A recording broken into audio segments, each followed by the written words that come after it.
Hello, ma'am. Good morning. I am Vanessa Franz Limbermal, and I am taking up the Master's in Education major in English. And for today, this is my activity.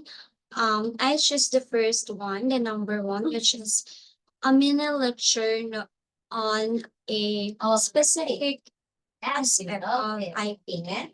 So first one, let's have what is an IPA? So IPA stands for International Phonetic Alphabet. It is an alphabet developed in 19th century to accurately represent the pronunciation of languages.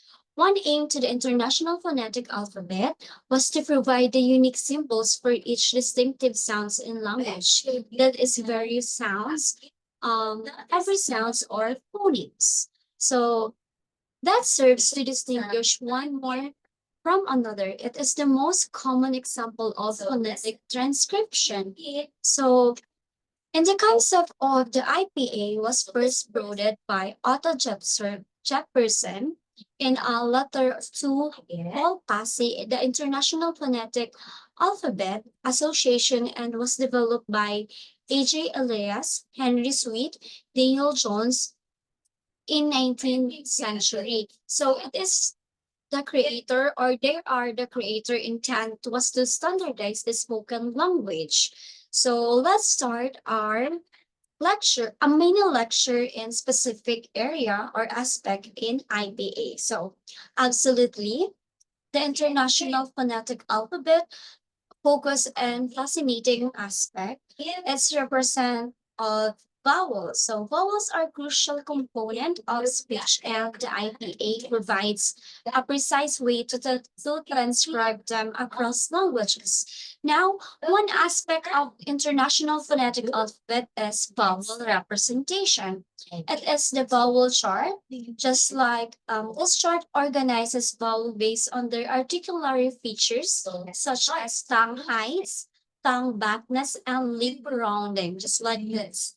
And then, at the heart of the vowel chart lie on the cardinal vowels, which serve as the reference point. They are labeled with numbers, cardinal vowel of 1, and cardinal vowels of 5, and it represents extreme position of the articulatory features between these cardinal vowels we find on other vowels, often represented as the combination of syllables. So, for example, let's take the vowel.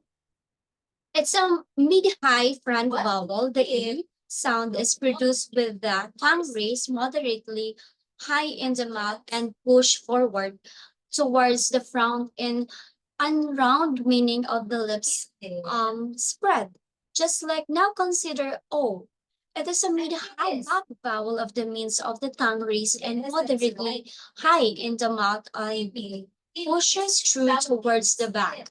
Unlike it is rounded, meaning that the lips rounded as well. So, furthermore, IPA or International Phonetic Alphabet provides diacritics to represent finer distinctions within vowel sounds. This can be indicate things like nasalization, blend, and tenseness, allowing for a more precise phonetic transcription. So, understanding IPA vowels representation not only aids in linguistic analysis, but also facilitates language learning and teaching by providing a standardized way to describe and compare sounds across different languages. So that would be all about the aspect of international phonetic alphabets. It is one of the mini lectures. So that would be all, ma'am. Thank you so much. So that's